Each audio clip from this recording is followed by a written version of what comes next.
If so, the split is 9 for him and 1 for the losers. Just like that, it's finally time. Time for him to be an adventurer. Also, just now realizing, these chapter lengths are insane, guys. I'm still on chapter 2. What is this? Anyway, the story takes a second to explain what Rift Dungeons are. They serve as gateways connecting Earth to unknown worlds. To enter one of these, it's recommended to be at least gold rank. The difficulty isn't just about the monsters. Obviously, you'll have to fight strong ones. That's expected. But one of the major problems is that it's nearly impossible to gauge how dangerous these dungeons are from the outside. The wind conditions can be totally unpredictable. That's why most adventurers avoid these like the plague, way too risky. But the 4 of them, they're going in for a speedrun. Petra says she checked the magic field, and it looks like the dungeon will break in about an hour. Naji already knows. That's how long he has to clear everything. All they can hope is that it's an easy dungeon. No more talking, they can't afford to waste a single second. It's time to go in. A golden flash of light bursts out, and when they open their eyes, they're in a completely different world. Chunks of floating rock everywhere. Nero is all hyped up, saying it was Megtime just a second ago, and now they're in some new place where it's bright as day.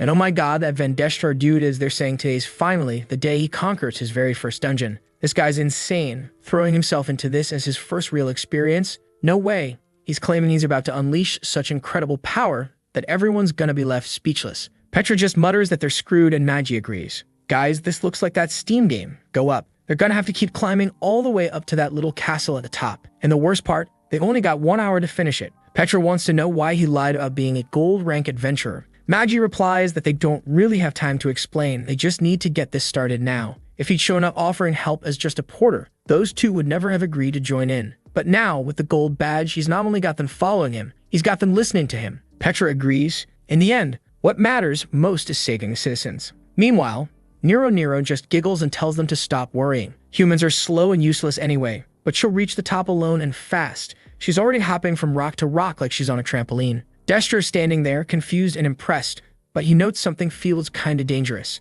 Suddenly, a glowing bracelet appears around her wrist, and she gets yanked back to the ground. The guy tells her to use her brain. She needs to think before charging ahead like an idiot. The tall girl tells him to stop picking fights, while the rest of them are already bickering again. Petra steps in and tells everyone to calm down. In a dungeon like this, it's normal to check for curses first. She activates her magic, and they all see chains connecting the 4 of them. Is this not literally a Steam gain, or am I losing it? Anyway, the important part, all 4 of them have to make it to the top. No one can go sprinting off alone. Nagi comments that flashy tricks won't work in this place. But it's fine, because if there's one thing he's got, it's climbing gear. One of them looks confused, wondering why he's so prepared for this kind of thing. He just says they should get started already, they'd only have an hour. One step at a time is the key to clearing this kind of dungeon. You can't waste all your energy trying to reach the top too fast. But at the same time, if you're too slow, you'll run out of time. He keeps leaping from one floating rock to the next, telling everyone to stay in rhythm with him. They all have to keep the chain connection in mind and maintain the minimum required distance. Nero says he's way too slow and that she's going ahead on her own.